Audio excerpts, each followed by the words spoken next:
Overlord Volume 6 Chapter 7 Attack Preparations Part 1 Lower Fire Month, 9th month, 3rd day 1827. It was evening by the time Brain could return to Stronof's home, after handing over his watch to the guards Climb had called over. Now that he was released from the stress of battle, he realized that he was so hungry that his stomach ached. If I made Stronoff wait for me while he was hungry, I don't know how I'll live this down. He opened the house's door. Naturally, Gazef had permitted Brain to treat this home like it was his own. As Brain entered the house and walked towards the room which Gazef had lent him, he heard the sound of footsteps heading in his direction. Someone must have heard him coming in. He guessed that it was Gazef, and when the person making those footsteps came down the stairs, his guess was proven correct. "Well, you're back late, Unglaus. Did you go anywhere?" Gazef's question held no hint of a rebuke.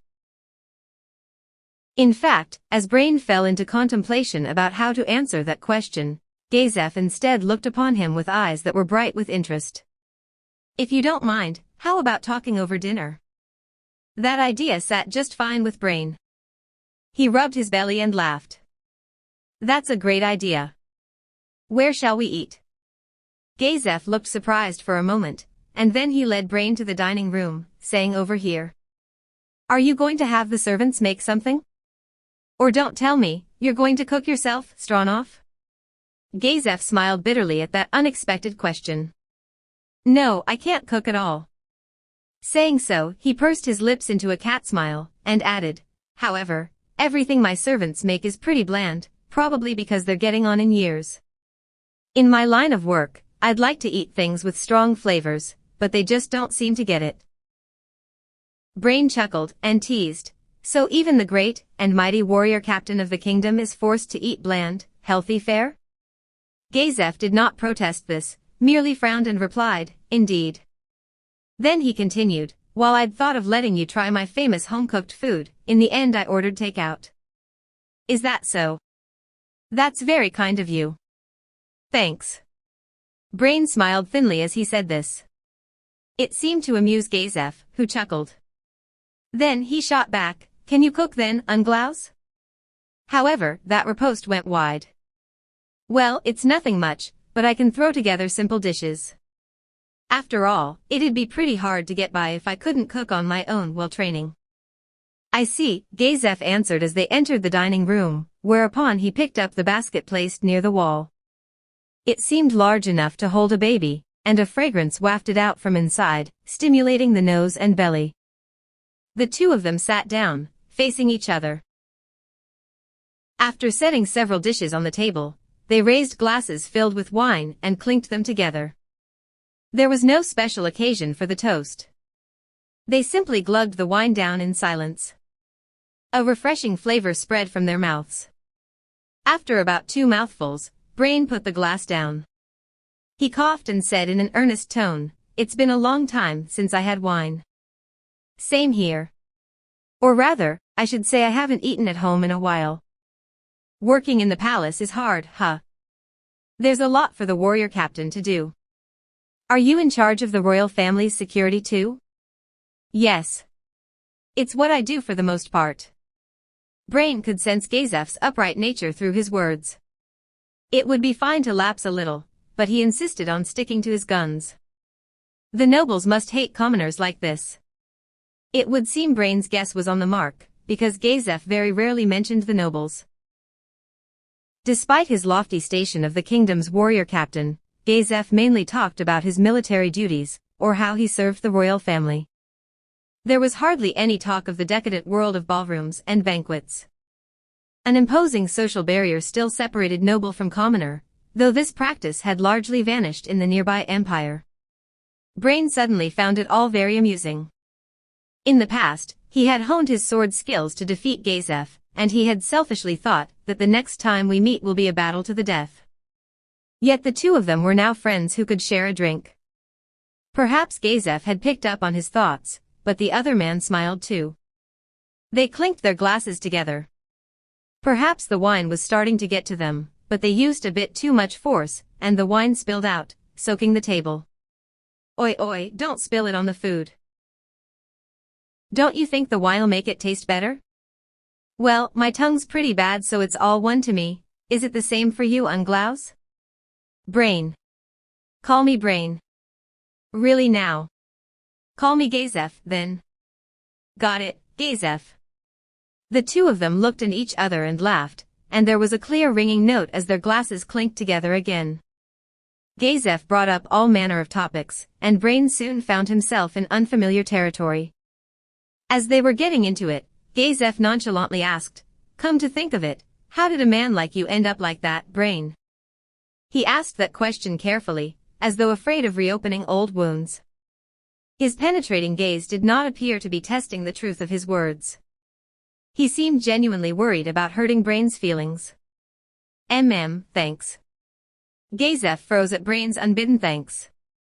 Perhaps that face of his was amusing, but Brain's own expression softened a little. Then he straightened himself up and said, "I saw a monster." A monster? Some kind of magical beast, maybe? I think it was a vampire. Her name was Shaltir Bloodfallen. With just her pinky finger she managed to deflect the move I invented, to defeat you. Brain sensed that Gazef's eyes had slightly widened. Is that so? Those words were accompanied by a savage smile. Brain knew well what that smile meant. It was the desire of any warrior to defeat a mighty foe. Brain had once felt that way about Gazef. Gazef had probably wanted to fight Brain as well, to re-experience that pitched exciting battle from back then. However, that bestial grin promptly vanished. In its place was the smile of the kingdom's warrior captain. Brain described the vampire's appearance, but Gazef replied that he had never heard of her before. Then he took a mouthful of wine. Brain had a sip himself, and then described their battle, of how she had trampled him underfoot. However, he stayed away from the topic of being employed by the death-spreading brigade. He felt that Gazef might say every man walks his own path in life, but the truth was that in front of a righteous man like Gazef, Brain felt ashamed of mentioning the depths to which his past self had sank in pursuit of sword skills. There was no doubt in Gazef's eyes after he had heard the whole thing. Do you believe me? The world's a big place, after all. It wouldn't be strange if such a monster did exist. When you look back at history, there were things like the demon gods and the dragon lords. Still, I don't think I could beat such a powerful monster either. Yes. I don't know how strong you are now so I can't really comment, but I'm still certain that you can't beat her. She lives in a world which people like us can't even approach. Even if the two of us attacked at once, all we'd manage to do is draw the battle out from 1 second to 2. Shouldn't you be comforting me and saying no, it's all right, or something? Gazef mock complained. However, Brain sternly told him, Gazef, you have to protect the royal family as the kingdom's warrior captain. Don't challenge her even if you see her. You can't waste your life like that. Thank you for your advice. However, if that monster called Shaltir strikes at the kingdom, I will throw my life away even if all it does is buy some time. What time could he buy? Gazef would be helpless before her unless she wanted to play. Even so, Brain began to feel that Gazef might be able to do it, even if it was just to buy some time. She's called Shaltir. Shaltir Bloodfallen. After Brain described her appearance once more, Gazef nodded gravely. Right, I got it. However, you'd best tell me again once I recover from the wine, just to be safe. I'll learn as much as I can about her too. I don't think any amount of learning is going to help against her. If we know a storm is coming, shouldn't we try to do something about it? Can't just leave things be. Besides, we might be able to come up with something if we can pick enough brains. If only that were the case. I'm not too close to him, but I know an adamantite-ranked adventurer. He ought to be able to come up with something useful anyway. What do you plan to do in the future, Brain? Brain's eyebrows knitted at that question. What should he do? His eyes unconsciously drifted to his beloved katana beside the table. It was lingering attachment. Ultimately, that was all it was. No matter how much he tried, he would never be able to beat that monster. His dream of becoming the greatest swordsman was in ruins. He had indeed wasted his life. From now on, he would have to keep his feet firmly on the ground and live his life correctly. It was just a childish dream. What should I do, huh? What about working on a farm? He had been born in a farming village, and while he had forgotten much about agriculture, the knowledge still lingered in the recesses of his mind. The only other thing he knew besides that was swordsmanship. Put in a nicer way, he had lived a very focused life. Farming, well, that's not bad, but how about this? Why not serve the nation with me? Brain did not think it was a bad idea. He might not be able to beat that monster called Shaltir, but he considered himself quite capable in terms of human scale ability. However, I'm not a very sociable person, and I'm not into the bowing and scraping business. Well, I don't bow and scrape that much. Sorry. I didn't mean to make fun of you. Just that the thought of serving in the court made me think of that sort of thing. In truth, I think that's a pretty good idea, Gazef. Fighting for others, that's it. Oi, Gazef, I met a boy called Climb.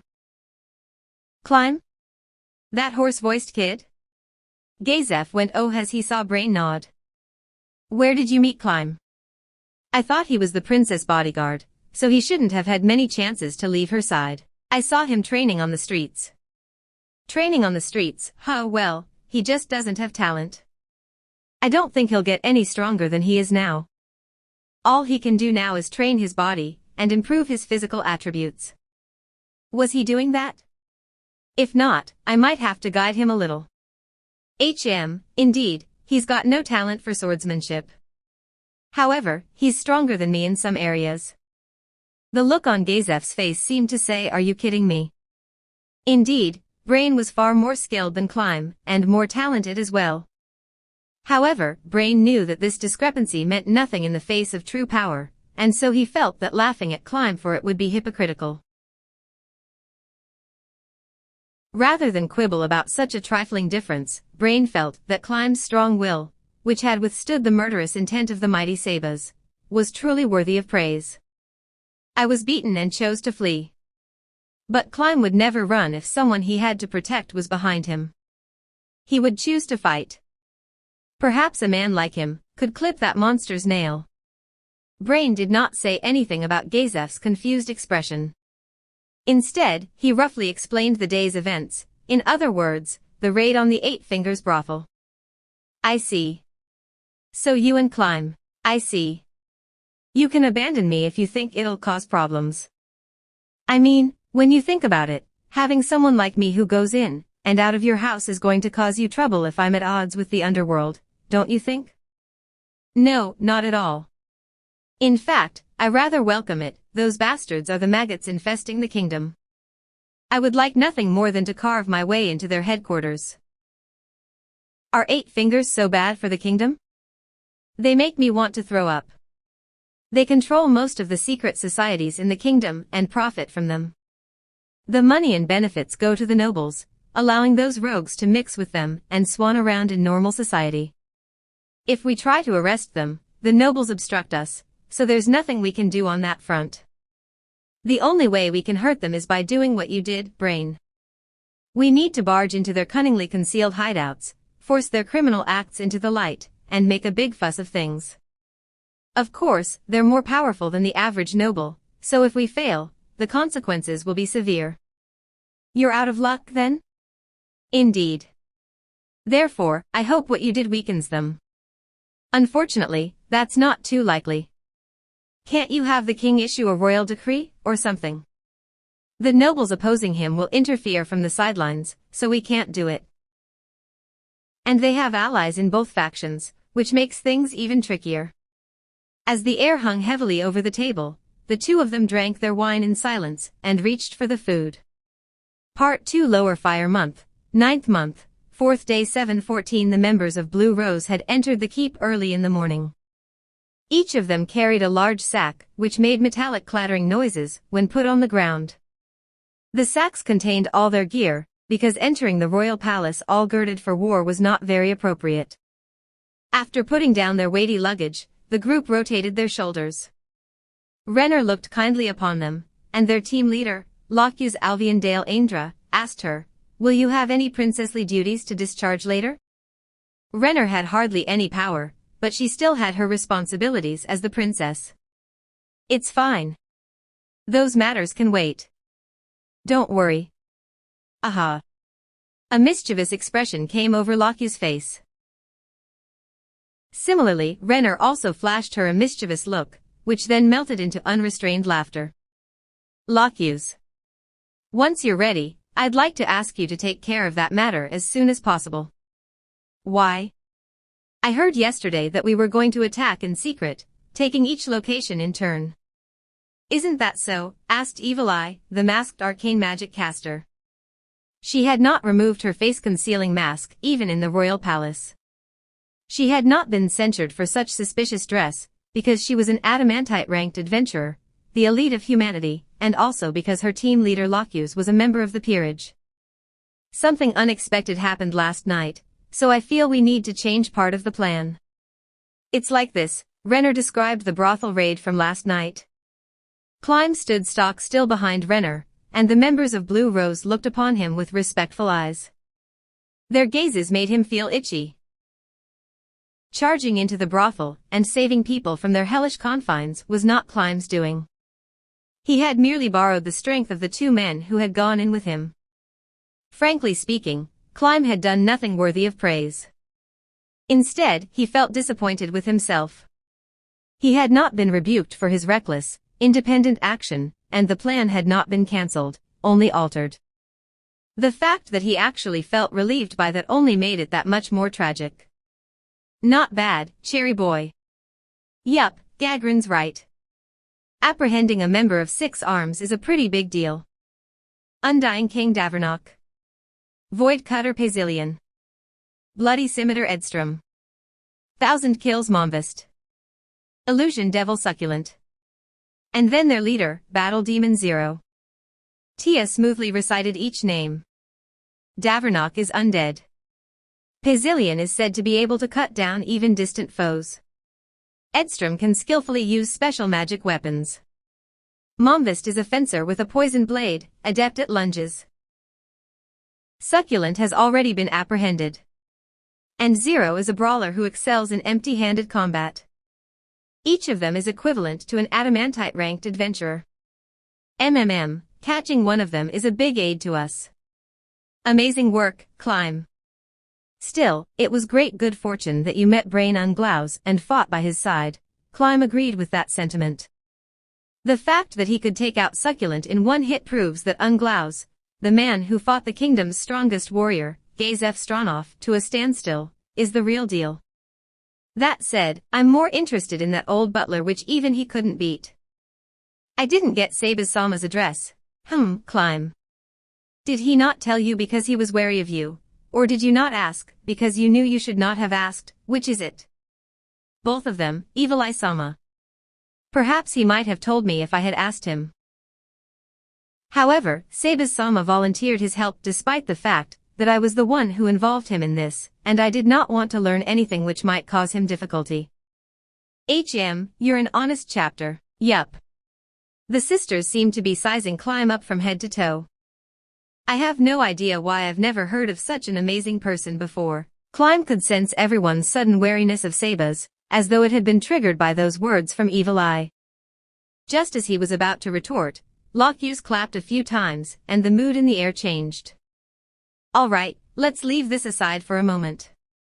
If not for him, we would not have found the accurate location of the brothel, and we would not have captured the head of the slave trafficking division, Coco Doll. Both Climb and we are indebted to him. You're right, Lokius. Then, Princess. You said you were going to change part of the plan? Does that mean we'll be attacking a new location instead? Yes, Evil Eye-san. I was hoping to attack several points at once by today, and take them all down in one fell swoop. They will gain the advantage, and we will lose it the more time we take. The room was dead silent. Only Blue Rose would be participating in this operation. They had insisted on taking the targets one after the other due to this lack of manpower. But Princess. I believe we told you before that we don't have the people for it, right? Did someone agree to help us in the middle of the night? We can't hire adventurers for this, can we? One of the founding principles of the Adventurers Guild was to defend humanity against external threats. Thus, there was an unwritten rule in the guild that they would never involve themselves in disputes between humans. Otherwise, the adventurers' guilds of various countries would not be able to step over national borders and help each other. Therefore, if the guild judged that their involvement in a matter would result in their involvement with a perpetual feud, they would apply pressure on their adventurers to abide by that unwritten rule. This applied even if the guild's intervention would save lives. The pressure which the guild could apply included warnings, not recommending jobs to them, and expulsion from the guild in the worst-case scenario. As a result, there were some adventurers who engaged in illegal activities, becoming part of a group known as workers. However, there were rumors that the guild would employ their own private assassins to go after those who violated the rules with malice aforethought. The fact that Blue Rose had begun their opposition to Eight Fingers was a violation of this unwritten rule, but they were adamantite-ranked adventurers and arguably the guild's representatives, so there was no way they would actually be chased out of the guild. Thus, their actions had received tacit approval. However, the only reason why they had been excused this trespass was because they were the ones who had done it. The most stupid thing we could do is to involve the city guard in order to bulk up our numbers. Those people have the guards in their pocket. All we can do is have them handle cleanup at the end. Otherwise there'll be trouble. Same with borrowing house troops from the nobles. We can't ask them for help when we don't know who's in bed with Eight Fingers. Humph. The only people we can trust are Stronov and the men loyal to him. His warriors, no, we don't even know how many of his warriors can be trusted. Practically speaking, yes. In the end, there's not much we can do because we don't exactly know how far our opponents can reach. Still, if we do nothing but investigate because of that, the kingdom will fall apart one day. We can't adequately remedy the problem when we've got cries for help from all sides. Renner nodded as she heard Lokyu's complaints. The Empire's interference only compounded the turmoil within the kingdom as corruption continued to eat into the government. Climb narrowed his eyes, as though he had glimpsed the sun from behind her back. After all, his mistress insisted on fighting on despite the dire circumstances. Once more, Climb realized that she was the only one capable of ruling the kingdom and granting happiness to the masses, and his loyalty to her was further strengthened. However, there were those who did not understand that point, and had decided that all the princess had to be was a decoration, her sole purpose being to sit there and look beautiful. Climb was filled with anger at these people, primarily the nobles, and his hands balled up into fists. However, Renner's lovely voice filtered into his ears and dispersed his anger, and he once more committed himself to listening to their conversation. You're right. Therefore, I thought of asking a reliable noble for help. You know of trustworthy nobles, princess? I do, Evil Eye-san. There aren't many of them, but I know of one who can be relied upon. Oh, and who is that, Renner? I don't doubt your judgment, but there's no point in them being reliable if they can't do anything for us. There's also no guarantee that he'll be able to muster up enough troops from his domain either. I don't think that will be a problem. Also, I will be bringing the warrior captain along. I can understand that. The warrior captain's a reliable man. Or rather, if even he's in bed with Eight Fingers, then we're finished. Climb, please go call Marquis Raven over. He was present at the latest meeting, so he ought to still be within the royal capital. The Marquis? I did see him in the company of the prince. Indeed. Marquis Raven matched all their criteria for the man they needed, his trustworthiness aside. He was one of the 6 great nobles, those whose assets, and so on surpassed those of other nobles by far. However, there was no proof that Raven was not in cahoots with Eight Fingers. One could also say that his wealth might have been the result of Eight Fingers' bribes. However, Climb promptly rejected that notion. Renner, his mistress, the wisest of all women, and the one who was the most deserving of respect, had chosen that name. That being the case, Marquis Raven ought to be reliable. However, the members of Blue Rose seemed displeased, in contrast to Climb. Oi, princess. Are you sure you can trust this Marquis guy? They say Raven's a bat. A bat who flits back and forth between the royal and noble factions. If he's doing it all for his own gain, then Eight Fingers' filthy lucre will move his heart. I don't want him to leak intelligence about us, Princess. As the disapproval poured on from the gathered people, a loud clap cut through the air. Its source was Lockew's. That's enough, all of you. Ah, Renner, Marquis Raven didn't exactly leave a good impression on me. Is he really trustworthy? I can't guarantee that. And I believe he's taken money from Eight Fingers. Everyone present was surprised, and they had confused looks on their faces. However, someone hit on a possibility and asked, "Are you trying to spread false information in order to manipulate the enemy?" We did that before some assassinations. Spread news about assassins coming from somewhere to divert the attention of the security personnel. Renner shook her head at the notion of the assassination. That's not it, Tina-san and Tia-san. I believe that some people won't help Eight Fingers even if they do take their money, right?